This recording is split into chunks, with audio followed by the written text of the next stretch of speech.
JK Yadav Films present.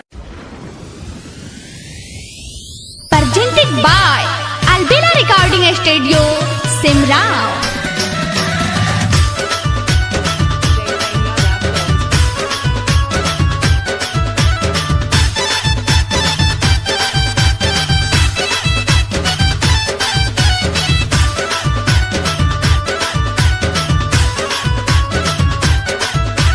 चढ़ल जवानी छोहबरो बनाइले तबे सूरतिया खिलतौगे।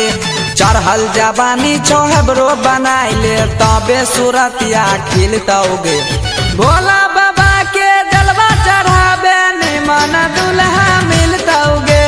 भोला बाबा के जलवा चढ़ाबे निमन दुल्हा मिलतौगे।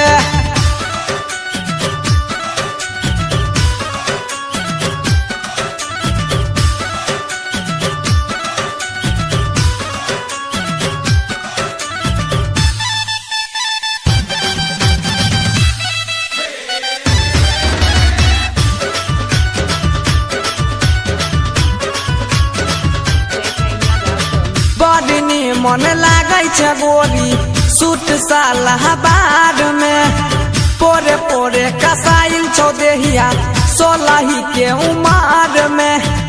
सोलही के उमार में बड़नी मन लागै छै गोरी सूट सालाबाद में पोरे पोरे कसाइल छौ देहिया सोलही के उमार में। छेना के रसनियन गाड़ी के गोरी धाई के टपसी न गिलतौगे। छेना के रसनियन गाड़ी के गोरी धाई के टपसी न गिलतौगे। भोला बाबा के जलवा चढ़ाबे निमन दुल्हा मिलतौगे।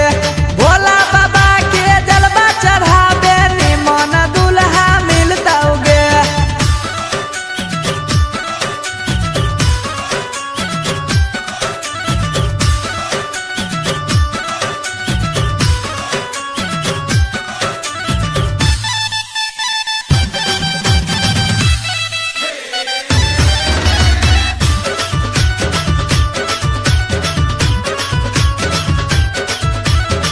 पहले पहले कके सुमारी करी है दिल से पुकार गे। सही न सक में सैया तोहर दे तो इतना प्यार गे। दे तो इतना प्यार गे। पहले पहले कके सुमारी करी है दिल से पुकार गे। सही न सक में सैया तोहर दे तो इतना प्यार गे। छेना के रसनियन गाड़ी के गोरी धाई के टपसी न गिलतौगे। छेना के रसनियन गाड़ी के गोरी धाई के टपसी न गिलतौगे। भोला बाबा के जलवा चढ़ाबे निमन दुल्हा मिलतौगे। भोला बाबा के जलवा चढ़ाबे निमन दुल्हा मिलतौगे।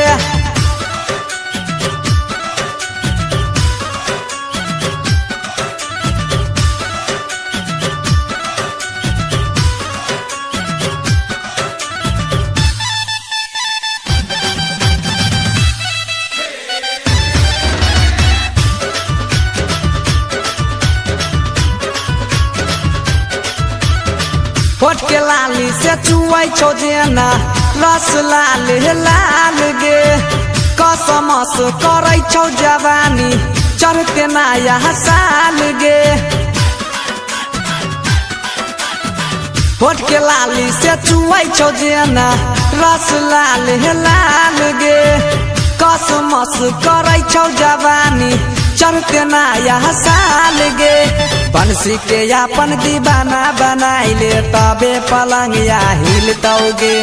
राजा के अपन दीवाना बनाइले तबे पलंगिया हिलतौगे। भोला बाबा के जलवा चढ़ाबे निमन दुल्हा मिलतौगे।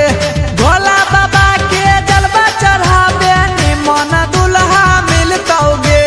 भोला बाबा के जलवा चढ़ाबे निमन दुल्हा मिलतौगे।